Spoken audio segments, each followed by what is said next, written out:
Does Notre Dame belong in the Big Ten? We've answered that question. Please check out the video we have left in the comments section. We are here now to determine how Notre Dame would fare in the Big Ten. Welcome to the Voice of College Football. We break down the game we all love each and every day with you. Best discussion, debate, and analysis based on your engagement and participation. Let's look at Notre Dame's track record against the Big Ten. If you've checked out the rest of the series with many of these comparisons, looking at teams and the conferences that they would be part of with realignment, then many of the track records are very sketchy and spotty because there just aren't many games between, let's say, Florida State and the Big Ten. But in this case, Notre Dame and the Big Ten have faced off 83 times since the year 2000. Let's check them out. Against Ohio State and USC, the Irish did not fare well in 2022. In 2021, they had a good game against Purdue. They won that game at home against a 9-4 Boilermakers team and against Wisconsin as well, 41-13, as they broke open a close game in the final 5 or 6 minutes of that one. They also took out USC in 2021, one of the worst Trojan teams we have seen in recent memory. In 2019, 2 games against the Big Ten. They included a win against an 8-5 Holiday Bowl-bound USC team, 29-27, and they got whipped by Michigan the last time they took on the Wolverines, 45-14. In 2018, Notre Dame went to the college football playoff at 12-0. 3 of those wins against the Big Ten or would-be Big Ten teams, of course, as we are projecting forward and who Notre Dame would face in the Big Ten in the future. Michigan, Northwestern, and USC are the wins for the Irish in 2018. That Michigan game was the opener in South Bend. In 2017, it was a win against Michigan State. The last time the Irish and the Spartans got together, that used to be an annual rivalry. Good game for Notre Dame, winning by 3 touchdowns against a 10-3 Michigan State team. They also defeated USC 49-14. That USC team won the Pac-12 and went to the Cotton Bowl. In 2016, a down year for the Irish, and they lost to Michigan State. A bad Michigan State team at 3-9 also took a downer against USC. The Trojans finished 10-3. In 2015, it was games against USC and also against Ohio State in the Fiesta Bowl. Of course, Notre Dame has not won a major bowl game since 1994. They are 0-9 or 10 in those games. In 2014, we've got 4 games to look at as Notre Dame took out Michigan and Purdue, but they lost to Northwestern, a 5-7 Wildcats team. They also lost at USC. The Trojans finished at 9-4 that season, 49-14. You recognize that score from 3 years later in 2017. In 2013, a loss to Michigan, 41-30. That was a dynamic game at the Big House. Also a win against Purdue, one of the worst Purdue teams we'll ever see, 1-11. On the contrary, one of the best Michigan State teams we will ever see, as Notre Dame deprived the Spartans of a trip to the BCS championship game, 17-13, a controversial game in South Bend. That 2013 season concluded with a game against Rutgers in a bowl game. 29-16 was the win for the Irish. In 2012, wins against Purdue, Michigan State, and Michigan. Of course, Notre Dame went to the BCS championship game with an undefeated record that season. In 2011, look at all those games against Big Ten teams or would-be Big Ten teams. USC, Michigan, Michigan State, Purdue, USC, and Maryland on Notre Dame's schedule in 2011, as they lost 2 of those games, but they won the other 4. In 2010, the usual games against Purdue, Michigan, and Michigan State, as the Big Ten won 2 of those 3.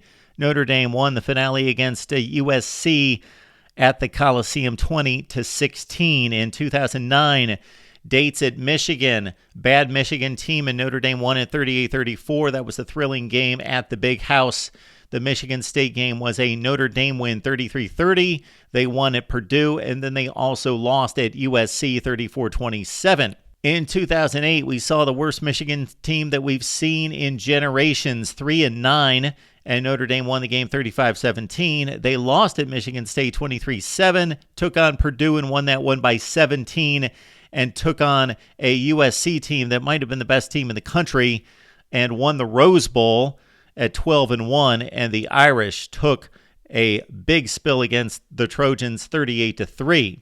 Notre Dame and Penn State used to hook up on a regular basis, and the last time that they played each other was 2007. That was a Penn State win, 31-10. Notre Dame also lost at the Big House against Michigan. They lost to Michigan State as well, and Purdue and USC as they went 0-5 against the Big Ten contingent. 2006's Brady Quinn team finished in the Sugar Bowl that season. They won some big ball games to get to New Orleans. They beat Penn State. They beat Michigan State on the road and also beat Purdue. They lost at USC as that Trojans team was one that won the Rose Bowl against Michigan.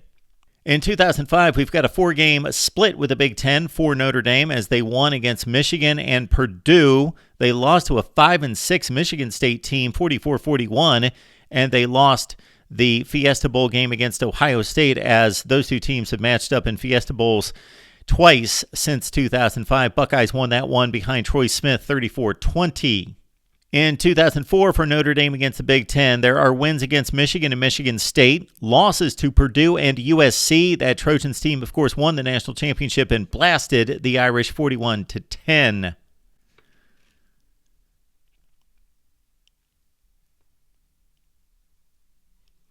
The Notre Dame team in 2003 lost 4 of these games against the Big Ten, Michigan, Michigan State, Purdue, and USC, and they got blasted in a couple of them, losing at the Big House against the 10-3 Michigan team that wound up with a win against Florida in the Outback Bowl. Notre Dame lost that one 38-0. They got blasted by USC as well, 45-14. That USC team beat Michigan by 2 touchdowns in the Rose Bowl. In 2002, Notre Dame had a matchup against a good Maryland team that finished 11-3, and the Irish won it easily 22-0.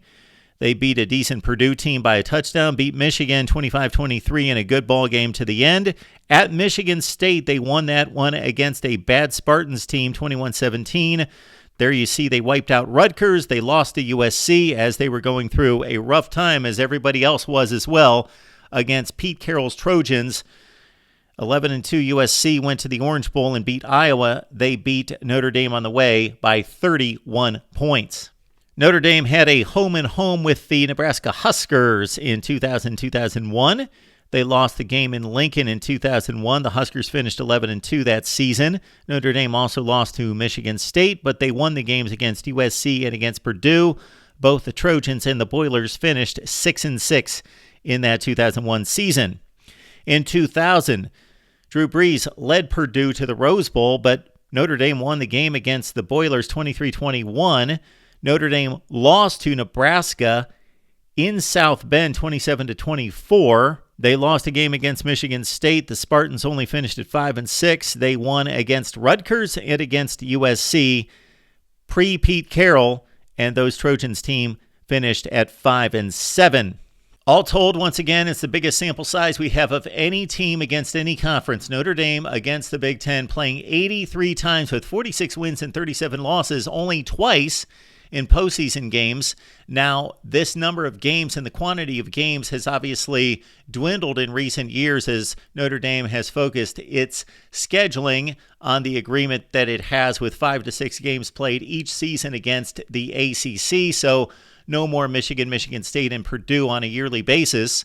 But Notre Dame still 83 games against the Big Ten, only 2 in postseason play, 2 losses to the Buckeyes after the 2005 and 2015 seasons in the Fiesta Bowl. Notre Dame not playing well against ranked Big Ten teams at 12-25. That means they're 34-12 against unranked Big Ten teams. Now we look at how good these Notre Dame teams were compared to their opponents in the Big Ten, and we see that Notre Dame won almost twice as many as they lost during this time frame.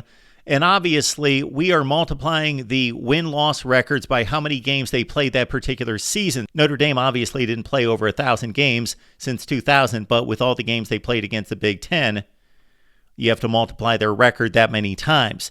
The Big Ten teams that they played finished about 25 games worse than Notre Dame, so it would make sense that the Irish would have a winning record, 9 games over 500, but also keep in mind that when Notre Dame lost, they lost to the Big Ten big because they got outscored. Despite having a winning record, they got outscored by 20 points. Notre Dame was a decent football program, but not anywhere close to its standards in the early 2000s under Bob Davie, Ty Willingham, and Charlie Weiss. Then, of course, Brian Kelly took over, and the Irish improved significantly. Still lost big games on the big stage against the best competition, of course, That's the knock, and it's fair against Brian Kelly, but the Irish playing much better football in the past 12 or 13 years to raise this overall record since the year 2000. The Irish at 192-87 this century. Their bowl record 7-11, and we noted earlier they have not won a major bowl game since 1994. 0-10, I believe, is the count, with the most recent outing blowing a 3-touchdown lead against Oklahoma State in the Fiesta Bowl a couple years ago.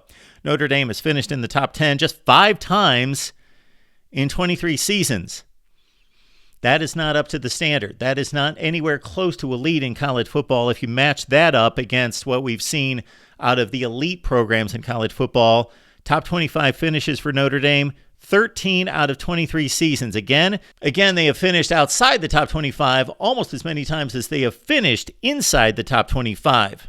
Notre Dame has not been elite for a long, long time. And when I say elite, I'm not talking about a particular season, like 2018, 2012, fill in the blank. Whatever your criteria for elite, mine is contending for national championships, playing the playoffs in this era, previously contending for conference championships. If you play in a conference, you don't, Notre Dame. So not elite since the Lou Holtz days of the early 90s. Now they've had particular seasons in which they have stepped into that arena. But again, I look at trends, I look at trajectories over at least 3 or 4 years, and that's not Notre Dame. Now they're much better and in much better shape under Brian Kelly and now into the Marcus Freeman era than they were between the late 90s for the next 10 to 12 years. But Notre Dame against the Big Ten right now, it would be kind to say that they're Penn State. We would basically say that Notre Dame right now, based on their performance for the last few seasons and transitioning into the Marcus Freeman era of losing to Stanford and Marshall last season, they look like Minnesota, Iowa, Wisconsin, something in that range. Now, I would expect them to play better than that with their resources, with their brand, with their recruiting, to be much better than those teams because they've got the talent to do it, but the results have not shown. Now, their schedule has been difficult traditionally. I've always credited Notre Dame with scheduling tough. However, since they have reached this agreement with the ACC, and this is now going back to 2015, they play 5 or 6 games against the ACC, and this has watered down the schedule. Notre Dame's schedule now is still reputable. It's still decent. It's still strong, but it's not the top-notch, brutal schedule that they used to play when they looked at Michigan, Michigan State, and others each and every season, replacing them with the likes of Duke and Georgia Tech and others on a regular basis. All right, that's a look at Notre Dame football. Leave your comments down below. We're going to leave a poll as well on the community page. Should Notre Dame be in the Big Ten? Yes or no? All right, leave your comments below about how Notre Dame would fare in the Big Ten right here at the Voice of College Football.